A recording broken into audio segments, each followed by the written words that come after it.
রকমে আল্লাহ পাক পরীক্ষা করতেন, যাতে করে আল্লাহ পাক বুঝতে পারে বন্ধু আসলে কি আমার না কোনো দুনিয়া। তেমনি মত আল্লাহ পাক বলেন সূরাতুল বাকারার ভিতরে আমার আল্লাহ পাক বলে ওয়ালা নাবলুওয়ান্নাকুম বিশাইয়্যিম মিনাল খাউফি ওয়াল জু' মিনাল খাউফি ওয়াল জু'i ওয়া নাকসিম মিনাল আমওয়ালি ওয়াল আনফুসি ওয়াস সামারাত ওয়াবাশশিরিস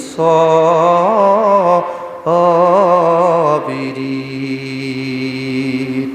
জোরে বলেন আল্লাহু আকবার। আল্লাহ পাক বলে আমি মানুষকে বিভিন্ন রকম পরীক্ষা করে থাকি, ভয় দিয়া, ক্ষুধা দিয়া, বিভিন্ন ক্ষুধার তাড়না দিয়ে আমি কোনো পরীক্ষা করে থাকি। এই পরীক্ষাটা করি কেন জানেননি? বান্দার হায়াত বাড়িয়ে দিই, এই পরীক্ষার মাধ্যমে হায়াত বাড়ায় দিই।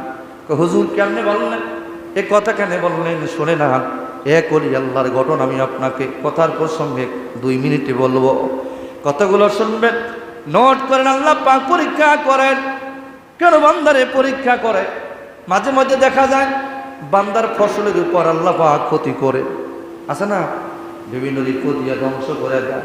আবার মাঝে মধ্যে বান্দার জীবনের নাশ করে, মাঝে মধ্যে বান্দাকে বিভিন্ন রকমের পরীক্ষার ভিতরে ফেলায়। আমরা অনেকে সহ্য করতে পারি না, অনেকে আমরা না বুঝি আল্লাহকে গালিগালাজ পর্যন্ত করে। না না না বাবা, শোনেন গভীর মনোযোগ। আল্লাহর ওলি এক আল্লাহর ওলি বাস করতেন। ওই ওলি আল্লাহ মানুষের ভাষা বুঝতেন, পশু পাখির ভাষা বুঝতেন, গাছপালা তুরলতার ভাষা বুঝতেন।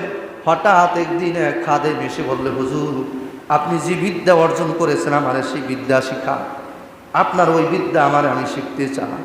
না বাবা তুমি পারবা না, ধৈর্য ধারণ করতে পারবা না, এই বিদ্যা বলে তুমি শক্তিশালী হইতে পারবা না। তা কি বলেন হুজুর, আমার আপনি শিখাইয়া দেন, আমি শক্তিশালী হতে চাই। হুজুর যদি নাও যদি শিখান, একটা এলেম আমারে শিখা। কোন আলেম? না, পশু পাখির ভাষা আমার বোঝার জন্য এলেমটা আমারে শিখিয়া দেন। নাসর বান্দা ধরছেন পীরকে, আল্লাহর ওলিকে ধরছেন, ধরার পর নাসর বান্দা বোঝে না। ওই আল্লাহর ওলি ডাক দেয়া বলে, রে যুবক,